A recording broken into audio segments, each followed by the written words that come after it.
Hello, welcome to Unicorn Princess Tarot. So this is for Cancer, Sun, Moon, and Rising. Be sure to check your rising sign, sun sign, and moon sign. Especially yung rising sign mo dahil ito yung maaaring magbigay ng messages para sa'yo. Okay? So, Cancer, ang pag-uusapan natin yung transit ng Mercury conjunction Saturn, which is happening in the sign of Pisces. Bago yan, pa-comment ako dyan sa baba, kahit po heart-heart lang, smileys, malaking bagay yun sa akin. At saka, pahit ng subscribe button.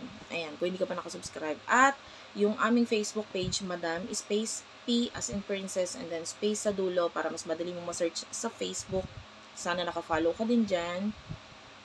At, yeah, start na natin ang reading.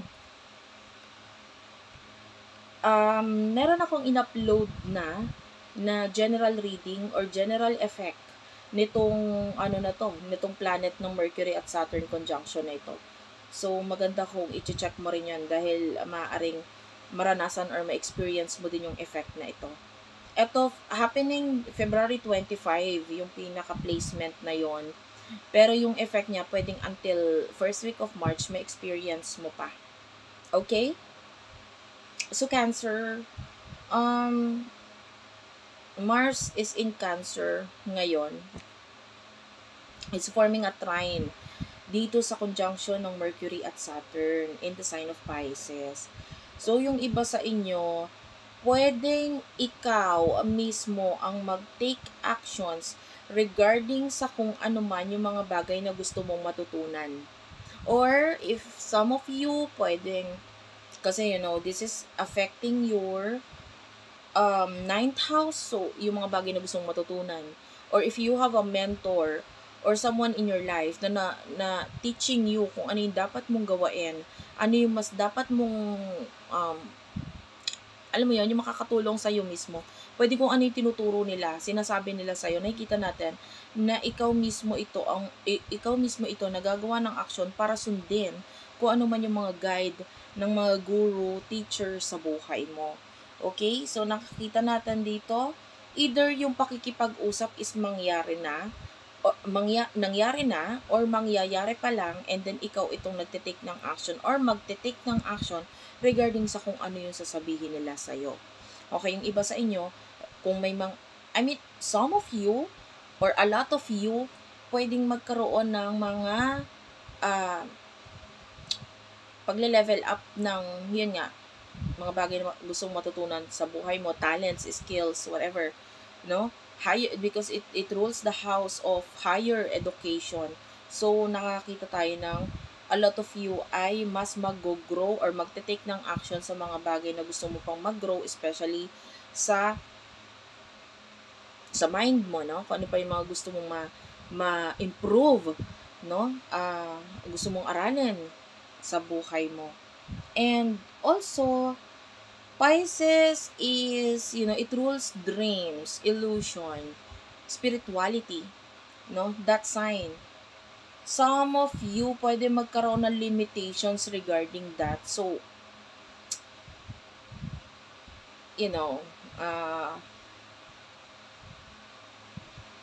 yung iba sa inyo,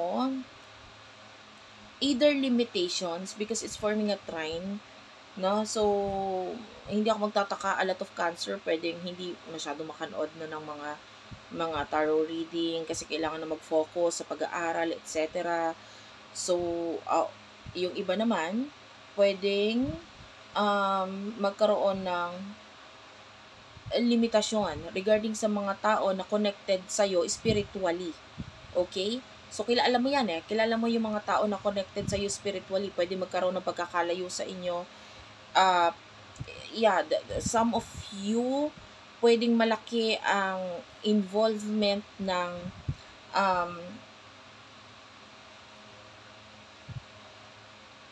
long distance. Ayan, long distance connection. So, pwedeng magkaroon, pwede kasing iba sa inyo, ikaw mismo ang gagawa ng dahilan kung bakit magkakaroon ng limitasyon sa kung paano ka makikipag-communicate dito sa mga taong ito. Okay? Yun nga, yung mga taong spiritually connected ka. Okay? Or mismo kasi, magkalayo na kayo. Nagkaroon na ng distant travel sa inyo. Either ikaw ito nag-travel, yung person na ito nakakonect mo ang nag-travel. So, pwedeng magkakaroon ng distance sa inyo physically at saka yung pakikipag-communicate. Yung, kumbaga, noon, lagi kayo nakakapag-usap. Ngayon, hindi. Focus ako sa ganito, focus ako sa ganyan. So, yun yung focus mo, no?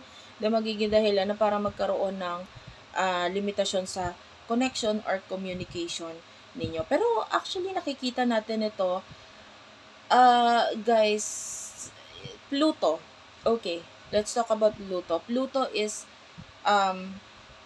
in your 8th house. In your 8th house. Ngayon, nagfo-form siya ng trine with the Jupiter in your 12th house. Okay?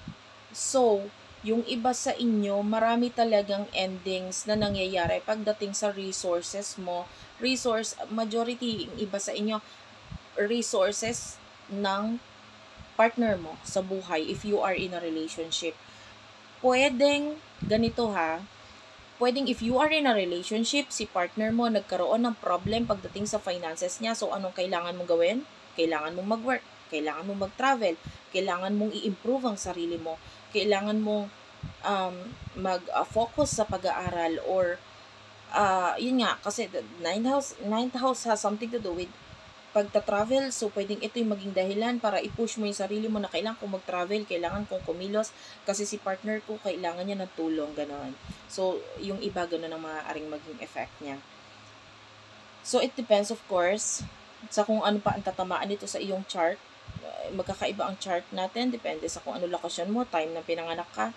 But if you want to learn more about that, if you want to book a reading, dun nga sa aking page, Madam Space P as in Princess, and then space sa dulo, and then sabihin mo sa amin situation mo, ano yung gusto mong malaman, saan kita pwedeng i-guide, pwede kitang matulungan dyan. Or if you just want me to read yung natal chart mo, you want me to explain kung ano yung effect ng mga planets sa'yo, I can do that for you.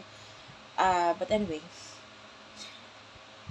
ginagawa ko yon. Actually, I do have a very, very busy schedule. So, as much as possible, tinatry ko talaga din na mas mabigyan kayo ng guidance, and if you want, sinasabi ko lang, no? Anyway,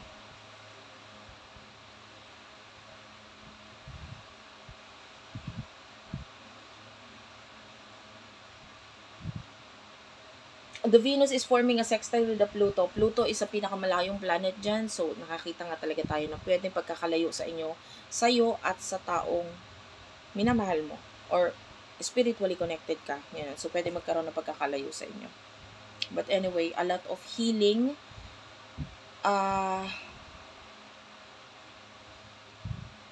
Ito involved din kasi ang home eh.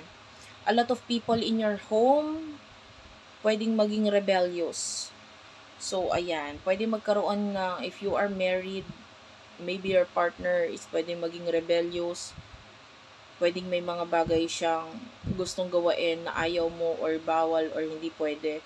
But then, ipagigiitan niya na dapat niyang gawin to, gusto niyang gawin to. So, tendency, pwedeng ito yung nagiging dahilan kung bakit nagkakaroon ng ending. Pwedeng kasama na rin ang partnership, involvement ng money, ayan. Kumbaga, pwedeng matigas kasi ang ulo ni partner, so ayun na nagiging dahilan kung bakit ngayon affected ang resources niya, ang money niya. So ikaw, kailangan mo rin namang kumilos because dito sa mga karma or mga ginawa ng partner na ito, whether it has something to do with your relationship or sa finances ng partner mo. So nakikita natin, ikaw ito na gagawa ng paraan para mabago or maayos ito. Yeah, your focus here, the sun is in 7 degrees. So, yung focus could be you taking actions pagdating sa partnership, relationship. Ayan. And I can see a lot of you experiencing ito ng karma na tinatawag, ano, ng partner mo. But you are there to support your partner. Whether your partner sa karelasyon, partner sa home, or partner sa career, partner sa business. Possible din. So, I will end the reading here. Maraming salamat. Sana nakakuha kayo ng message dun sa mga sinabi ko. Be sure to like and subscribe.